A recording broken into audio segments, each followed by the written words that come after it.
Bonjour, je suis Marie-Stéphane Tixier, je suis professeure à Montpellier Supagro et je vais vous présenter aujourd'hui le projet Acarosol qui portait sur le contrôle biologique d'acariens ravageurs des solanacées et notamment des tomates. Ce projet comprenait plusieurs partenaires, dont Montpellier Supagro, l'INRAE, le CTFL, la Sonito et l'entreprise privée Copert. La tomate est attaquée par différentes espèces d'acariens ravageurs. Une des plus problématiques est l'agent de la cariose bronzée, donc un eriophyte, qui s'appelle Aculops lycopersicii. D'autres espèces d'acariens, notamment Tetranicus urticea et Tetranicus evansi, sont aussi problématiques sur la tomate. Un des principaux enjeux du contrôle de ces ravageurs est le développement d'une lutte biologique efficace. En effet, pour l'instant, l'ensemble des essais avec des acariens prédateurs de la famille des phytocéides, commercialisés partout dans le monde, se sont soldés par des échecs.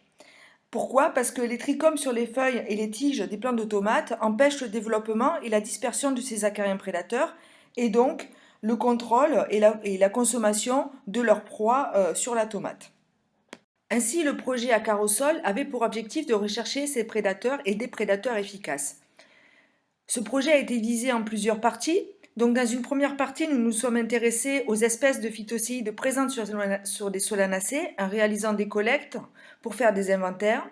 Puis ensuite, nous avons identifié à partir de ces collectes quelques espèces majoritaires, les plus fréquemment rencontrées, et nous avons réalisé sur ces espèces des tests biologiques en laboratoire pour sélectionner des espèces et des populations qui devaient ensuite être élevées en masse par Copert pour réaliser des essais d'introduction inondative en serre. En parallèle, avec la Sonito, nous avons aussi réalisé des échantillonnages dans des parcelles plein champ, dans les parcelles et aussi en bordure pour caractériser finalement la faune de phytocéides, donc de prédateurs potentiellement présents dans les bordures de parcelles de tomates en plein champ. Au cours du projet, nous avons eu certaines difficultés, notamment pour réaliser les élevages de masse, ce qui nous a poussé à abandonner finalement cette dernière partie. Nous n'avons cependant pas abandonné totalement, mais avons réfléchi à une alternative. Et l'alternative que nous avons trouvée, c'est de réaliser des lâchers de phytocéides par l'intermédiaire de branches de menthe dans des essais en serre. Alors pourquoi des menthes et pourquoi des branches de menthe? Parce que nous avons trouvé, lors des inventaires et des collectes, que l'espèce qui avait été sélectionnée pour les tests biologiques en laboratoire était présente de façon importante en fréquence mais aussi à quantité sur des menthes et notamment une espèce de menthe particulière. Donc nous nous sommes donc rabattus sur cette stratégie de lâcher, pas complètement avec des élevages de masse, mais avec des phytocéides qui étaient présents naturellement sur ces menthes. Je vais donc vous présenter maintenant les principaux résultats que nous avons obtenus. Donc tout d'abord pour les collectes et les inventaires, nous avons trouvé une espèce particulièrement présente et fréquente dans les échantillonnages. Cette espèce, elle s'appelle Typhodromus anthoceus reiki. Et ce qui était aussi intéressant, c'est que cette espèce a été trouvée sur les tomates en plein champ, donc lors des inventaires que nous avons réalisés avec la Sonito, mais aussi dans les bordures de parcelles de tomates, donc une espèce naturellement présente dans l'environnement et endémique d'Europe. Dans un deuxième temps, nous avons réalisé des essais biologiques en laboratoire, notamment en donnant à manger à cette espèce plusieurs espèces d'acariens ravageurs. Et nous nous sommes aperçus, par exemple, comme on peut le voir sur le tableau, que cette espèce était capable de consommer en quantité assez importante des œufs de Tetranicus urticea et en quantité aussi importante qu'une espèce de référence qui est Neocellus californicus, commercialisé pour lutter contre les ravageurs acariens de la tomate ou d'autres espèces. Nous nous sommes aussi intéressés au développement de cette espèce de prédateur lorsqu'on lui donnait à manger Tetranicus urticea et Aculops lycopersicii, donc l'agent causant la cariose bronzée de la tomate. Et là encore, on avait des résultats plutôt satisfaisants avec, comme vous le voyez sur le tableau, en fait des fécondités plutôt bonnes, on va dire, pour cet acarien prédateur qui est généraliste et pas spécialiste comme on peut le trouver par exemple pour Phytocellus persimilis. Donc les tests biologiques donnaient déjà en laboratoire des résultats satisfaisants en termes de consommation de proie et de développement de cet acarien prédateur. Donc suite à ces résultats, nous avons, comme je l'ai expliqué tout à l'heure, réalisé des lâchers dans des serres expérimentales à l'aide de branches de menthe contenant des prédateurs. Donc 2 branches de menthe ont été déposées sur des plants de tomates et chaque branche contenait 30 à 50 prédateurs.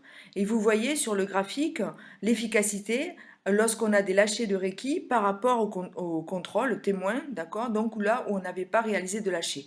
Donc on voit très bien sur cette diapositive que le niveau de dégâts engendrés par Aculops lycopersicii est moindre dans la modalité où le prédateur a été lâché. Et ça s'illustre par les photos que vous avez en bas à droite de la diapositive, où on a des différentiels très nets entre les modalités témoins, donc sans lâcher, et les modalités où des lâchers de Typhlodomus anthoceus requi ont été réalisés. Donc ceci montre une efficacité des lâchers par l'intermédiaire des branches de menthe. Les résultats obtenus contribuent fortement aux enjeux éco-phyto et de réduction finalement de l'utilisation de pesticides, notamment d'acaricides, puisque c'est la première fois qu'on trouvait une alternative biologique efficace contre Aculops lycopersicii, et ceci non seulement en France mais aussi dans le monde. Ce prédateur est généraliste, donc il consomme évidemment, comme on l'a pu le voir, des acariens, tétraniques etériophides, mais aussi il constitue un potentiel plus important puisqu'il serait potentiellement possible pour lui de consommer d'autres proies et d'autres ravageurs. Les enjeux derrière, c'est évidemment, comme je l'ai dit, la diminution des pesticides et des acaricides, mais aussi d'insecticides, si on touche au-delà de proies qui sont des acariens ravageurs. Et ce projet et les résultats de ce projet ouvrent aussi des perspectives importantes et intéressantes en termes d'approche agroécologique, puisqu'on a montré que des lâchers de feuilles de menthe pouvaient être efficaces. Donc ça veut dire que si on élève ou si les agriculteurs arrivent à élever ce prédateur sur les menthes, ça suppose une indépendance finalement vis-à-vis des firmes qui commercialisent ces acariens ou qui potentiellement pourraient les commercialiser, ces acariens prédateurs. Et ça ouvre aussi des perspectives en termes d'utilisation de ces menthes comme plantes relais ou plantes compagnes. Donc lors de ce projet, nous avons valorisé et essayé de transférer les résultats. Donc 2 publications scientifiques ont été produites. Les résultats ont été présentés dans plusieurs congrès scientifiques et techniques, sachant qu'avec la pandémie, certains congrès ont été annulés et donc les présentations qu'on devait y faire aussi. On a aussi réalisé des articles de vulgarisation et des interviews, notamment pour la revue Fruits et légumes. Et ce que je tiens à souligner, c'est l'implication d'étudiants français et internationaux de niveau Master 1 ou de Master 2 qui ont fortement contribué aussi à la réalisation et à l'atteinte des objectifs de ce projet.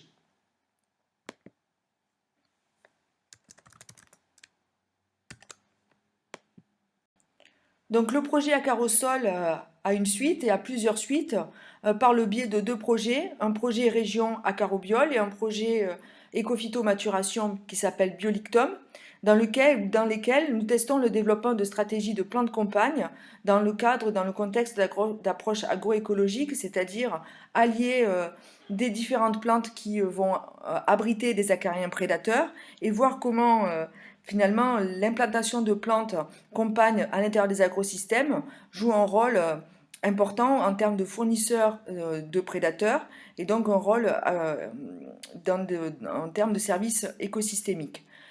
L'autre grande piste d'ouverture, c'est que l'espèce que nous avons trouvée est un nouveau prédateur et potentiellement intéressant pour lutter contre des acariens ravageurs de la tomate et peut-être des insectes aussi ravageurs de la tomate et peut-être d'autres insectes et acariens sur d'autres cultures. Donc finalement, ce projet ouvre des perspectives intéressantes en termes de lutte biologique, en termes de modalités de lutte biologique, mais aussi en termes de nouvelles espèces d'ennemis naturels. Voilà, donc je vous remercie pour votre attention et j'espère que cette présentation vous aura intéressé et vous aura montré les perspectives et les résultats offerts par ce type le type de travail que nous avons réalisé.